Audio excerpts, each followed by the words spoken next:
Aujourd'hui, on fait une capsule sur la microproduction acéricole. L'idée, c'est de savoir qu'est-ce qu'on a besoin si on veut faire quelques entailles derrière notre terrain. Ça nous prend quoi pour évaporer, ça nous prend quoi pour récolter. J'étais avec Vincent Bilodeau de LS Bilodeau. Qu'est-ce qu'on a besoin si je veux faire 50 entailles en arrière de chez nous? On peut le faire à chaudière. C'est sûr. Fait que le plus traditionnel, puis c'est sûr que c'est ce qui demande le moins d'organisation puis le moins de préparation. On peut partir là, s'en aller dans le bois avec des chaudières, une drill, on va entailler puis on va avoir de l'eau d'érable cet après-midi. Bon, ça n'a pas besoin d'être en acier inoxydable. Là, aujourd'hui, on est dans le grand luxe. Ça prend un chenilleau. Puis ce chenilleau-là, fait intéressant, bien, premièrement, il est bon quasiment à vie. Puis, il est en acier inoxydable, mais surtout que son diamètre est petit. Exactement. 19,64 maintenant, c'est le standard pour toutes les mèches qu'on va avoir dans l'industrie, pour tout ce qui est les nouveaux chalumeaux en plastique. Donc, si un jour on change pour avoir de la tubulure, bien, on va garder les mêmes mèches puis on va garder le même diamètre. Une chaudière avec un couvercle parce qu'on ne veut pas ramasser l'eau de la pluie. Le couvercle, ça va éviter quand même un petit peu là, les rongeurs, les écureuils qui pourraient aller dans les chaudières. Une fois qu'on a de l'eau, il faut évaporer l'eau pour pouvoir la transformer en sirop d'érable, pour pouvoir l'amener plus dense. Puis quand on se rend jusqu'à 50 entailles, là, on a quand même un volume intéressant d'eau à évaporer. Moi, je dis qu'on peut avoir un peu plus qu'un demi-gallon par entaille par jour à évaporer. Fait qu'il faut calculer notre évaporateur en conséquence de ce demi-gallon-là par entaille qu'on va aller percer. Comme là, nous autres, là, mettons, on a considéré qu'on avait 50 entailles ici aujourd'hui. On a un évaporateur qui va nous permettre d'évaporer combien, mettons, de gallons à l'heure? Cet évaporateur-là, on pourrait évaporer dans les alentours entre 8 à 12 gallons à l'heure. Si on fait le calcul rapide, on va avoir 25 gallons à évaporer, donc environ 3 heures d'évaporation sur la petite machine qu'on a là. L'évaporateur, là, c'est jamais bien compliqué. Une porte. On met du bois. On ferme la porte, puis là, il faut ajuster notre entrée d'air pour... Exactement. Puis dans ce cas-ci, c'est aussi l'endroit où est-ce qu'on peut sortir la cendre avec une petite pelle, une petite grappe. Excellent. Donc là, on a le réservoir d'évaporation qui est fait avec plusieurs séparations à l'intérieur, parce que plus qu'on va avoir une section ici, qu'on va avoir de l'eau plus claire, donc de l'eau d'érable, puis plus que l'évaporation va se passer à l'intérieur de l'évaporateur, on va concentrer notre sève pour finalement avoir du sirop d'érable qui va sortir à notre sortie par la valve qu'on va avoir là. Comment on contrôle l'entrée d'eau maintenant? Ici, on a le réservoir d'alimentation qui, en même temps, préchauffe un petit peu notre eau. Ouais. Donc, ce qu'on va faire, c'est qu'on va tout simplement ouvrir la valve. On va avoir toujours un petit débit qui va constamment maintenir le niveau à l'intérieur de la valve. On va installer notre thermomètre à l'intérieur de l'évaporateur. C'est toujours important de mettre du Teflon sur tous les instruments qui vont être vissés dans du stainless pour s'assurer on appelle ça gripper, que ça ne saisisse pas un sur l'autre. Donc, on va l'insérer à l'intérieur. Puis, on n'a pas besoin de visser vraiment fort. On va tout simplement l'ajuster pour qu'il soit beau. Quand on évapore, oui, ça peut faire de la mousse. Ça va faire de la mousse, c'est ce qu'on veut. OK. Plus on va bouillir fort, plus ça va faire de la mousse. Exact. Puis, il faut mettre un anti-moussant. Exact. Il y a plusieurs sortes d'anti-mousse. Il existe de l'anti-mousse qui est appelé comme cochère, celui-là. Ce qui est important de savoir, c'est que si vous mettez de l'huile, il faut que ce soit de l'huile qui ne goûte pas beaucoup. Exact. Parce qu'il y en a de la désodorisée.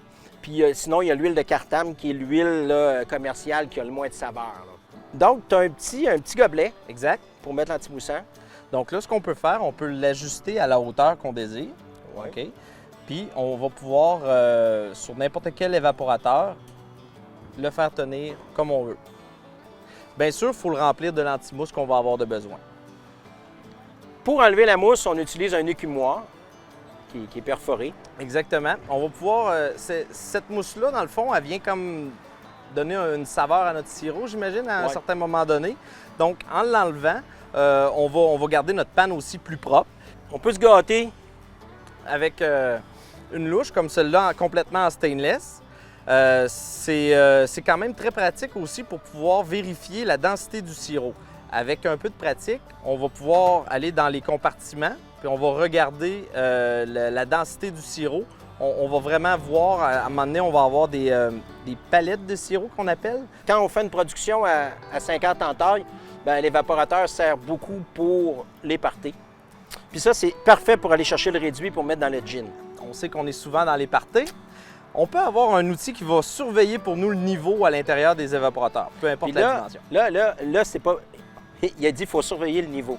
Ça, c'est comme la bête noire des acériculteurs, parce que quand on manque d'eau dans la panne, Oui. on la brûle et elle n'est plus bonne. Maintenant, je suis en sirop, donc autrement dit, je vais être rendu 7 degrés Fahrenheit au-dessus du point d'ébullition. Je suis prêt à couler, là. Oui. On fait quoi? Donc, il faut filtrer notre sirop d'érable et s'assurer que le sirop d'érable va être à la bonne densité.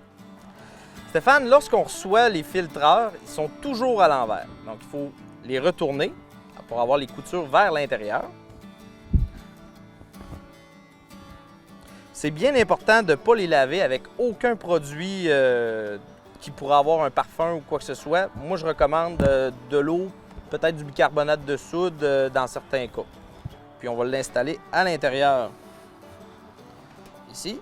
Puis on va le verrouiller avec notre anneau. On attend de dépasser un petit peu 7 degrés Fahrenheit au-dessus. On en laisse couler une quantité, puis là, on surveille la température. Dès qu'on tombe en bas, on va refermer.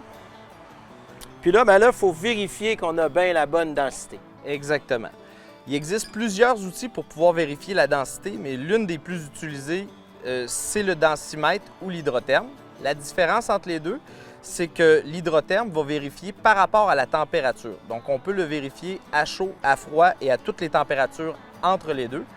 Tandis que le densimètre va vérifier la densité à chaud et à froid. Donc, on va prendre un petit échantillon qu'on va remplir. Ce qui arrive, c'est que le densimètre, il va flotter. Plus le sirop est dense, plus il va flotter. Puis, s'il n'est vraiment pas un sirop, il va rester au fond. Exact. Fait que tu ne te poses pas de question. Si ton densimètre va au fond, tu es vraiment loin d'être en sirop. Puis, il va atteindre. Là, dans le cas où on a Un hydrotherme. un hydrotherme, à ce moment-là, l'hydrotherme, lui, il faut que la ligne de température soit Une petite barre au-dessus au-dessus de la du sirop. flottaison. Exactement. Donc, à ce moment-là, on a la confirmation qu'on est à 66 de sucre. Là, évidemment, rendu là, on est à l'étape où on devrait emballer notre sirop. Ce qu'on voit le plus communément, c'est une canne de conserve. Au Québec, c'est ce qui est vraiment le plus vendu à la ferme, c'est la canne. Pour pouvoir canner, c'est sûr que ça nous prend un instrument pour pouvoir sertir, fermer les parois de la canne. Il existe des modèles vraiment très abordables. On a ici un modèle qui est très pratique parce qu'on peut appuyer tout simplement sur un bouton pour pouvoir sertir la canne, la fermer en quelques secondes. Puis, il y a le même modèle Emmanuel aussi. Une fois qu'on a tout ça, là, Oui. ben, tout ce qui nous reste à faire, c'est de s'amuser, puis Faire des crêpes. faire des crêpes. Puis faire les sucres en arrière, chez nous, là, c'est toujours plaisant, c'est toujours agréable. Merci, Vincent. Je pense que ça va avoir répondu à beaucoup de questions que les gens ont sur qu'est-ce qu'on a besoin pour se faire un petit peu de sirop à la maison. Puis je pense que c'est bien parti pour le monde. Merci Stéphane. Ouais.